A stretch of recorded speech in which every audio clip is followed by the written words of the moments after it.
When angels fly at 30,000 feet, the cabin lights flickered softly as Flight 847 cruised through the darkness at 30,000 feet. Most passengers had settled into that peculiar airplane stupor, half awake, half dreaming, suspended between destinations and lives. But in row 14, seat C, something was terribly wrong.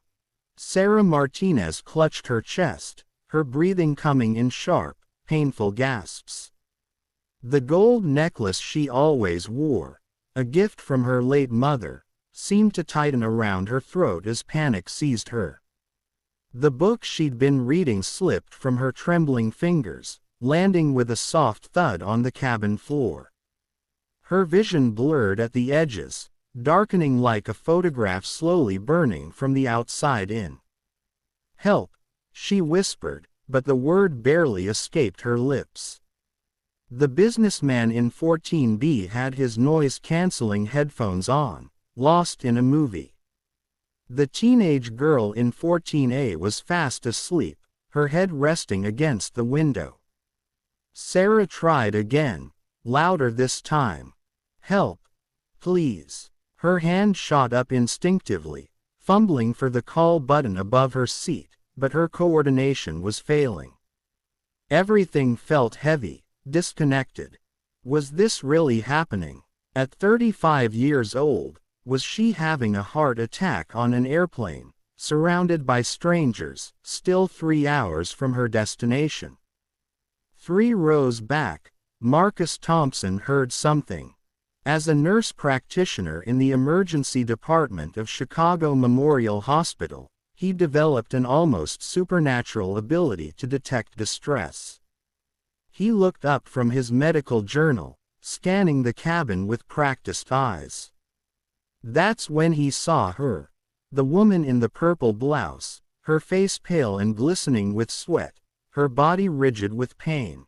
Without hesitation, Marcus unbuckled his seatbelt and moved forward. His heart rate accelerated, but his mind became preternaturally calm. This was what he did. This was who he was.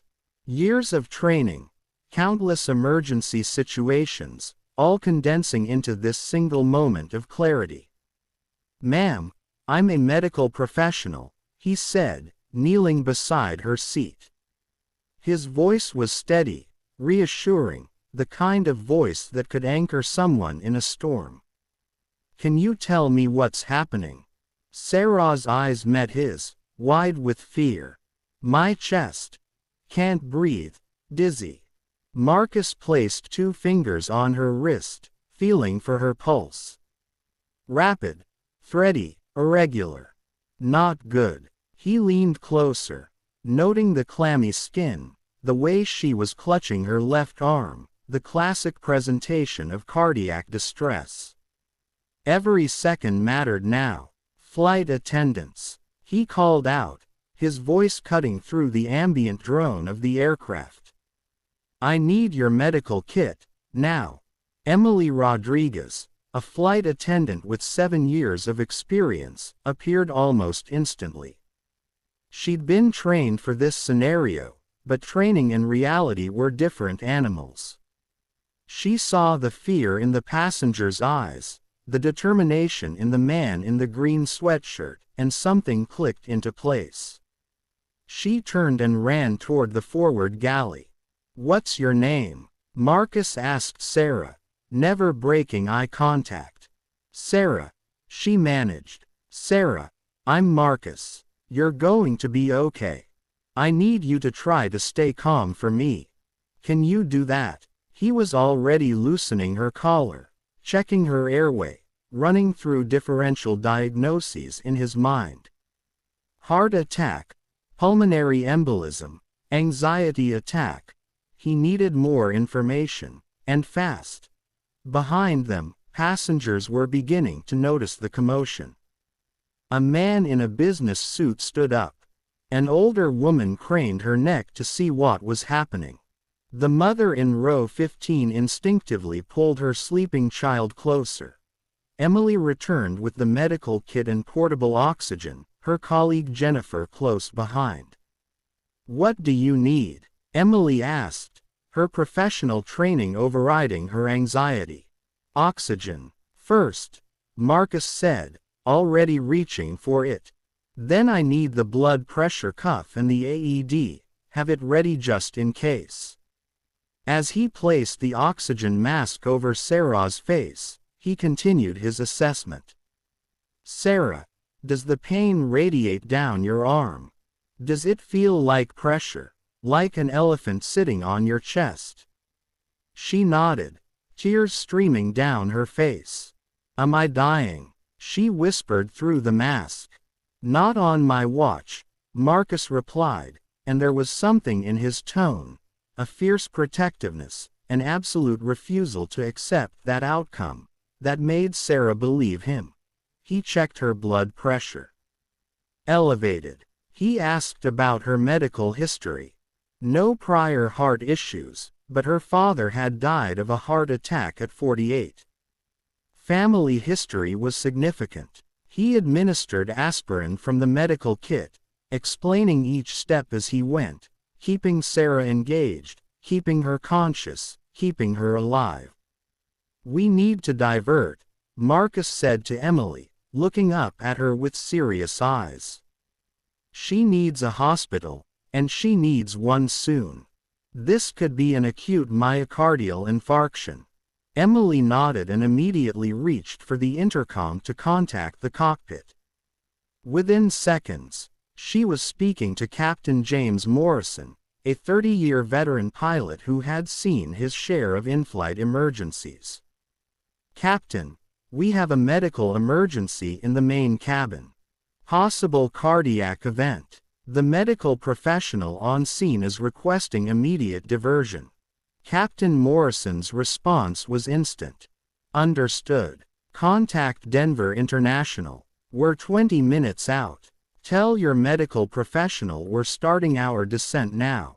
The aircraft's angle shifted subtly as the pilots began their emergency approach. Throughout the cabin, passengers felt the change, whispers spreading like ripples across water. Something was happening. Someone was in trouble. Marcus never left Sarah's side. He monitored her vitals continuously, adjusting the oxygen flow, keeping up a steady stream of reassuring conversation. You're doing great, Sarah. Your oxygen saturation is improving. We're landing soon, and there's going to be an ambulance waiting. You're going to see your family again. You're going to tell this story for years. Jennifer had retrieved a blanket and draped it over Sarah, who was beginning to shiver despite the cabin's warmth. Shock, Marcus thought. He elevated her feet slightly, maintaining circulation, managing symptoms, buying time. Is there someone I can call for you when we land? Marcus asked. My daughter, Sarah whispered. Isabella. She's 16. She's at my sister's house. She doesn't know I'm. You're going to call her yourself, Marcus interrupted gently but firmly. You're going to tell her you're okay. But if you give me the number, I'll make sure someone contacts your sister, lets her know what hospital you're heading to. Sarah recited the number, which Jennifer carefully wrote down. It was such a small thing, but it mattered. It gave Sarah something to focus on beyond the pain, beyond the fear. It reminded her of why she needed to keep fighting. Behind Marcus, a crowd had formed at a respectful distance. Among them was Dr. Helen Park, a retired physician who had been a cardiologist for 40 years before her retirement. She'd been watching Marcus work, and she was impressed. The young man had good instincts, excellent bedside manner, and he knew exactly what he was doing. Young man, she said quietly, moving closer. I'm a retired cardiologist. Do you need assistance? Marcus looked up, gratitude flooding his features. Another set of hands and eyes would be welcome. Dr. Park knelt on the other side of Sarah. Hello dear, I'm Drive. Hark. Let's take a look at you. Together, they worked in seamless coordination. Marcus, the frontline emergency specialist, and Dr. Hark, with her decades of cardiac expertise. They discussed Sarah's symptoms in low voices, confirming each other's assessments, preparing for any complication that might arise before landing.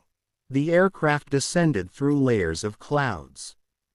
The lights of Denver began to appear below, a sprawling constellation of civilization.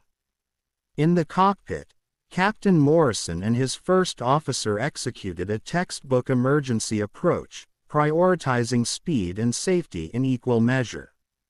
Emergency vehicles are standing by, the tower confirmed. Medical team ready at gate. Roger that, Morrison replied. Passenger manifests shows 178 souls on board. One medical emergency, now approximately 10 minutes from touchdown. In the cabin, Emily made an announcement. Ladies and gentlemen, we are making an emergency landing in Denver due to a medical situation. Please remain seated with your seatbelts fastened. Emergency personnel will board immediately upon landing. We ask for your patience and cooperation. The passengers responded with remarkable calm. Some prayed quietly, others sat in tense silence. A few wiped away tears. They were strangers, but in that moment, they were a community, united in concern for one of their own. Sarah's consciousness wavered. Marcus noticed immediately. Sarah, stay with me. Look at me. Tell me about Isabella. What's she like? Sarah's eyes focused on his face. She's beautiful, smart, wants to be a teacher. That's wonderful, Marcus said. You're going to be at her graduation. You're going to see her on her wedding day. But right now, I need you to keep breathing, keep fighting. Can you do that? Tired? Sarah whispered. I know. But not yet. You don't get to rest yet. Dr. Hark checked Sarah's pulse again. Still rapid, but more regular. The aspirin was doing its work, the oxygen helping. But they were in a race against time, against biology, against fate itself. The wheels touched down with a gentle bump. The aircraft decelerated rapidly, the pilots applying full reverse thrust. As soon as they reached the gate, the forward door opened, and a team of paramedics rushed aboard with a stretcher and advanced cardiac equipment. Marcus gave them a rapid-fire briefing. Symptoms, timeline, interventions, vitals. The paramedics nodded, impressed by how much had been accomplished with limited resources. They transferred Sarah to their stretcher, attached their own monitors, prepared for transport. Thank you, Sarah managed to say to Marcus, reaching for his hand. Thank you for saving my life. Marcus squeezed her hand gently.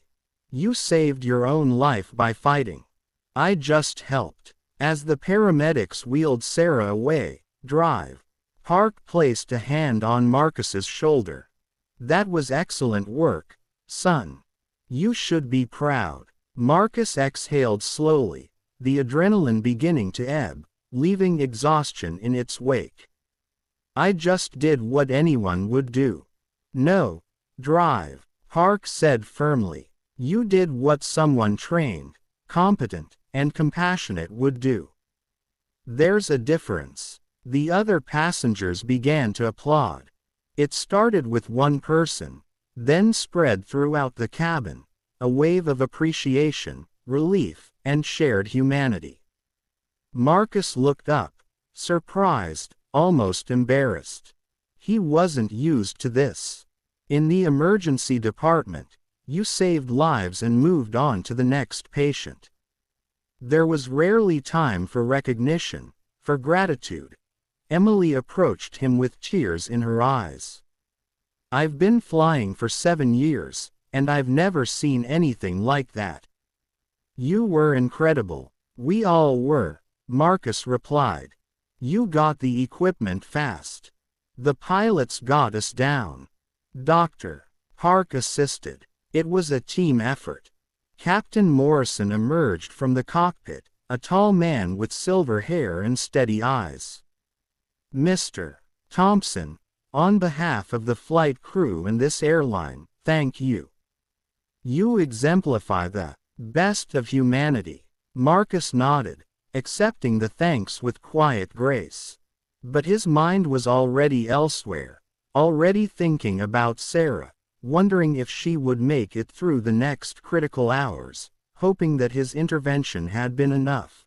The flight eventually continued to its destination with a replacement aircraft. Marcus sat in his new seat, unable to read his medical journal, unable to focus on anything but what had happened.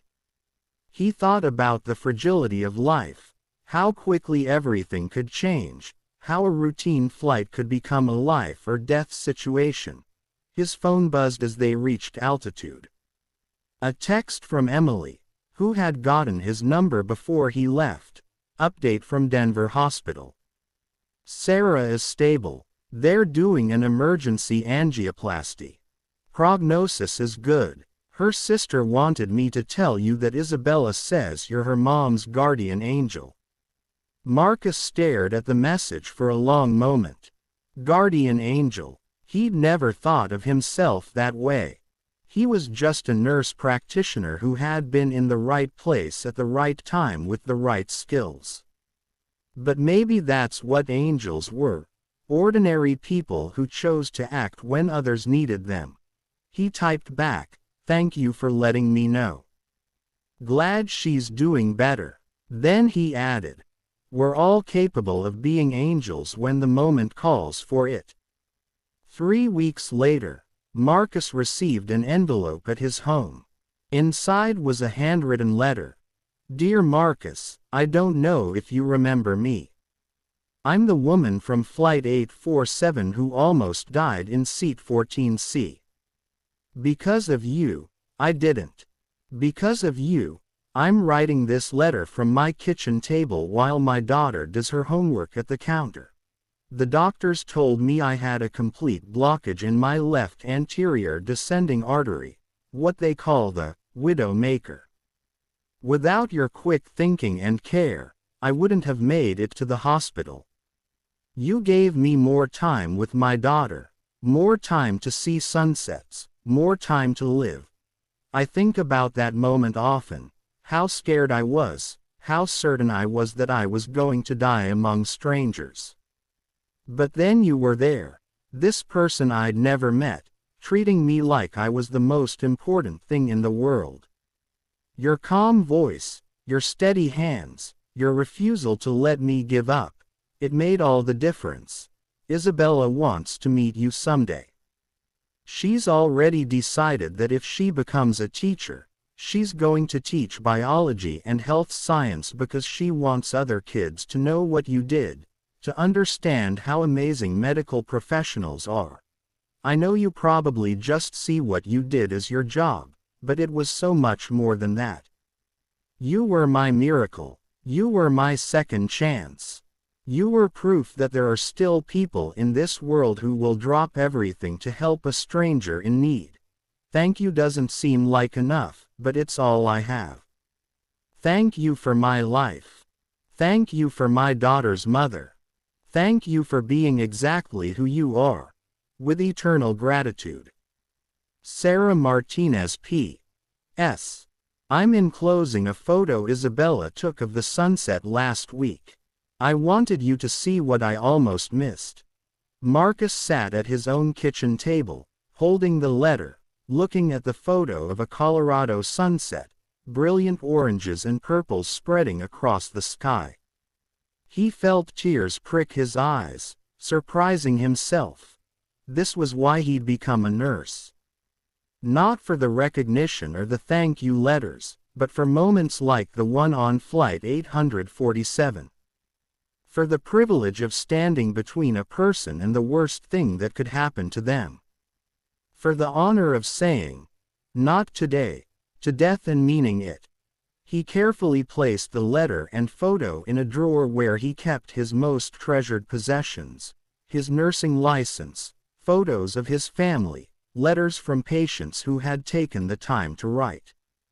Then he prepared for his next shift, because somewhere out there, someone else would need help. Someone else would be scared and in pain.